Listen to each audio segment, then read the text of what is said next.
Merci, Monsieur le Président. Chers collègues, lorsque vous êtes devenu président du Conseil départemental il y a bientôt 4 ans, vous avez trouvé, Julien Poupon vient de vous en faire la démonstration, cette collectivité sainement gérée. Ce qui vous a permis de supporter avec retard le terrible effet ciseau dont on nous rebat les oreilles depuis bien des années. Parce que, encore une fois, l'effet ciseau, ça doit faire à peu près 20 ans donc j'en entends parler. Donc, à un moment donné, il finira par couper le ciseau. Un ajustement général à la baisse de l'ordre de 5% sera appliqué à la plupart des subventions départementales, avez-vous écrit, en rappelant quelques exceptions. Alors, pour nous, ça suppose de la cohérence dans les choix et une capacité à expliquer comment on baisse les subventions, on procède aux baisses, mais peut-être qu'on touche là, sans doute d'ailleurs, à un domaine réservé.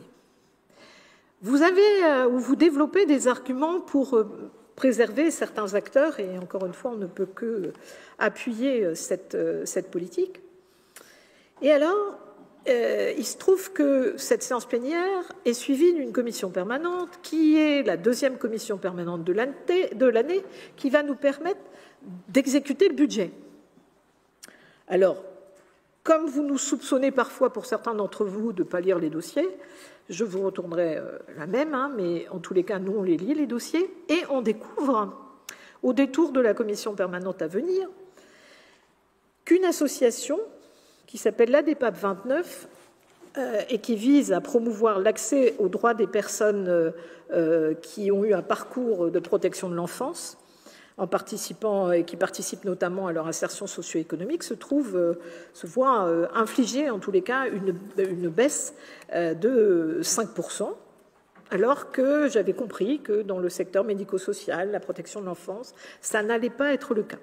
En tous les cas, l'association intervient, elle, sur l'ensemble du Finistère. On sait ce qu'elle fait. Si on ne le sait pas, on essaye de se le rappeler, puisqu'il faut avoir bénéficié d'un contrat jeune majeur pendant au moins 2 ans consécutifs, ou bien avoir été confié au service de l'aide sociale à l'enfance, bien évidemment. Elle attribue aussi des allocations, cette association.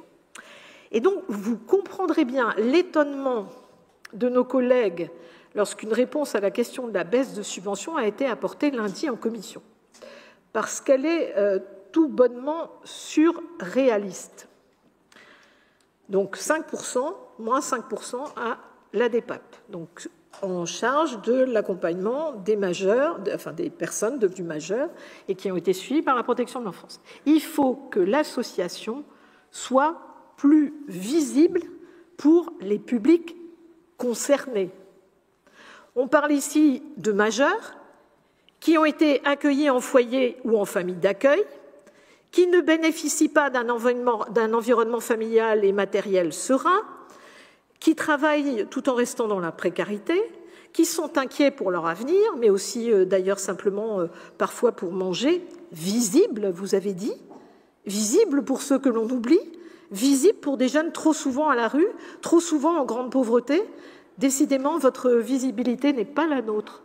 Pourquoi imposer une baisse à cette association? C'est pour nous, mais c'est de notre point de vue, incompréhensible. Une autre de vos décisions l'est aussi. Alors là, la baisse n'est pas de 5%, mais de 50%. 50% de la subvention à l'Union départementale de la CLCV. Alors, comme chacun sait, cette association intervient dans la défense des consommateurs, en ce qui concerne leur habitat, leur logement ou encore la défense de l'environnement.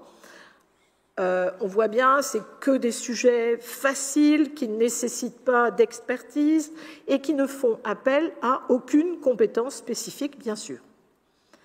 On remerciera d'ailleurs au passage le travail conséquent à la fois des bénévoles et des quelques professionnels. Pour notre part, on aurait pu s'attendre au contraire à un renforcement du soutien à la CLCV au regard du nombre et de la complexité des situations examinées à Châteaulin, à Concarneau, à Douarnenez, à Landerneau, à Plomeur, à Quimperlé ou à Rospordin, puisque ce sont là où tiennent des permanences l'Union départementale de la CLCV. Mais là aussi, nous progressons dans notre perception, notre compréhension du surréalisme, puisqu'il a été précisé par le vice-président Guillon en commission lundi que l'association a été rencontrée et qu'elle était satisfaite car elle s'attendait à ne plus avoir de subvention. C'est QFD. Une autre attribution de subvention a retenu toute notre attention, c'est celle accordée à l'ADIL, l'Agence départementale d'information sur le logement, qui se voit infliger une baisse de subvention de presque 31%.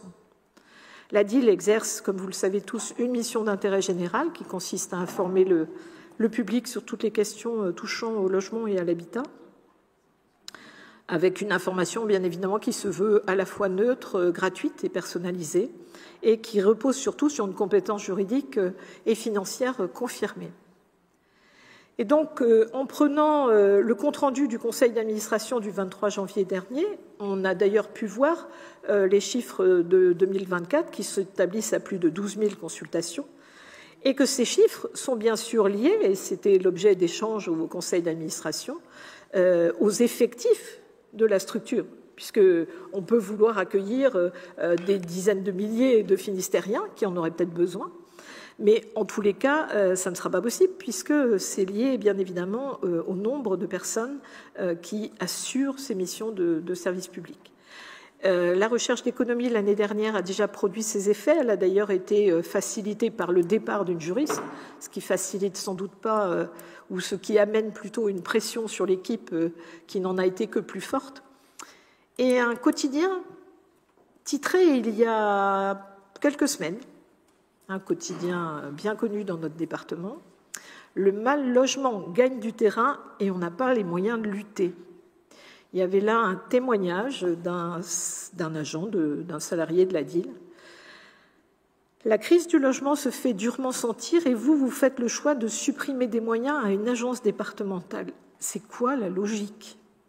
Et comme notre tableau surréaliste n'était pas tout terminé, vous nous expliquez que l'ADIL aura autant d'activités que l'année dernière avec 40 000 € de subventions en moins. C'est à ne rien y comprendre. Merci, Monsieur le Président.